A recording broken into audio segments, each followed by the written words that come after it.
الفريسكا ب5 جنيه عند بتاع فريسكا. واخيرا لقيت حد في القاهره بيعمل فريسكا. في الدرب الاحمر قدام ايسون ومحمصه الطيب هتلاقي شاب واقف بعربيه فريسكا اسمه بتاع فريسكا. الفريسكا بتاعت الراجل ده حلوه ولا تعبانه؟ لا حلوة قوي. حلوه والله حلوة. والله جامده، انا قلت عليها بصراحه جامده. الناس تيجي اقول لهم العنوان يا جماعة اسمعوا العنوان من الراجل ده.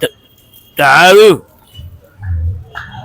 الحلمية المعلم بيزو أعمى واحد يعمل بريسكا. والاسعار عنده مش غاليه خالص، يعني الساده بتبدا ب3 جنيه وبالعسل ب5 جنيه ومعاك ميكسات واختراعات لحد 50 جنيه وبتتعمل قدامك في 5 دقايق. العجينه عنده طعمها حلو وهو بيعملها مقرمشه زياده فطعمها بيكون جامد قوي. انا جربت اللي بالعسل طعمها كان حلو قوي ب5 جنيه، وممكن تختار بالتوينكس ب10 جنيه وعليها صوص شوكولاته، وممكن كمان تزود شويه وتخليها ب15 او ب20 وتحط عليها سبريد شوكولاته مع هوهوس او توينكس او اي حاجه تختارها من المنيو. عموما انا سايب لكم المنيو برضو عشان تعرفوا الاسعار والاصناف اللي عنده. بص بقى، هنا عنده حاجه اسمها ايه؟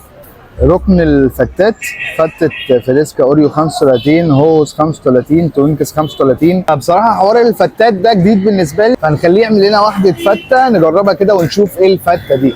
بيكون فريسكا بيعملها بشكل طبق كده ومحطوط عليه طحون مع لوتس مفروم وبينزل عليها بصوص شوكولاته، ومن فوق الوش بيحط موز والبسكوت او الحاجه اللي انت تختارها، بوريو، هوهوس، توينكس او حتى بسبوسه وكنافه من عند الحلميه. وحلواني الحلميه طبعا حلواني مشهور مش محتاج اعرفكم بيه، وطعمها بيكون حكايه.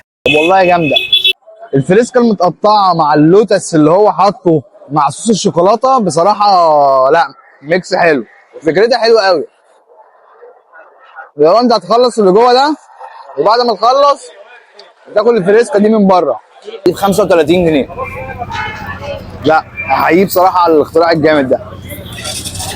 اعمل بقى منشن لصاحبك اللي هيجرب معاك، وما تنساش طبعا تعمل لي فولو وشجعوا الشاب ده عشان مشروعه يستمر ويكبر.